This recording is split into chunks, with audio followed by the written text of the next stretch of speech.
ഏത് തെറ്റും അല്ല ഒരുവിധം പുറത്തു തരും, അല്ല ക്ഷമിക്കും എന്ന് പറഞ്ഞാൽ ശിക്ഷ ആഖിറത്തിലേക്ക് വെക്കും. ഉപ്പാനും ഉമ്മാനും തൊട്ട് കളിച്ചാൽ ദുനിയാവ് തന്നെ കിട്ടും. ഹാക്കിം ഇമാമിന്റെ മുസ്തദറക്കിൽ ഉദ്ധരിക്കുന്നതാണ്. ഉമ്മയില്ലാത്ത പോരങ്ങ ആലോചിച്ച് നോക്കി. ഉമ്മയില്ലാത്ത വീട്. ഉമ്മാന്ന് വിളിക്കാൻ പറ്റിയ ഒരാൾ പോരക്കുണ്ടാവൽ എത്ര വലിയ നിയമത്താണ്. ഉമ്മയില്ലെങ്കിൽ ആ പൊരയില് AC, അടിപൊളി ബാത്റൂം, കുറെ മാർബിൾ, ഗ്രാനൈറ്റ്, ഇതിനെ കൊണ്ടെന്താ കാര്യം? ഉമ്മാന്റെ മുഖം നോക്കിയാൽ തന്നെ സ്വർഗല്ലേ?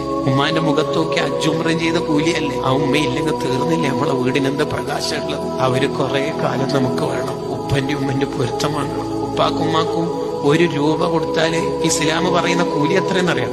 1,00,000 രൂപ കൊടുത്ത കൂലിയാ. 1,00,000 ഇരട്ടി പ്രതിഫല ഉപ്പാക്കുമ്മാക്ക് സ്വതക്ക ചെയ്താൽ. അങ്ങനെ ആരും ഉണ്ടാവുമോ ലോകത്ത്? ആ സ്വർഗവാതിലുകളെ നമ്മളെപ്പോഴും പരിരക്ഷിക്കണം. ഉമ്മാനെ കുറിച്ചിട്ടുള്ള വയല് ഉമ്മ മരിച്ചതിന് ശേഷം കേട്ടിട്ട് യൂട്യൂബ് പ്രഭാഷണം കേട്ടിട്ട് കരീനേക്കാൾ നല്ലത് ഉമ്മ ഉള്ള കാലത്ത് ഉമ്മാനെ ചിരിപ്പിക്കുകയുണ്ടാവും. അങ്ങനെ ഉപ്പാന്റെ ഉമ്മാന്റെ പൊരുത്തുള്ള നല്ല മക്കളാവണം.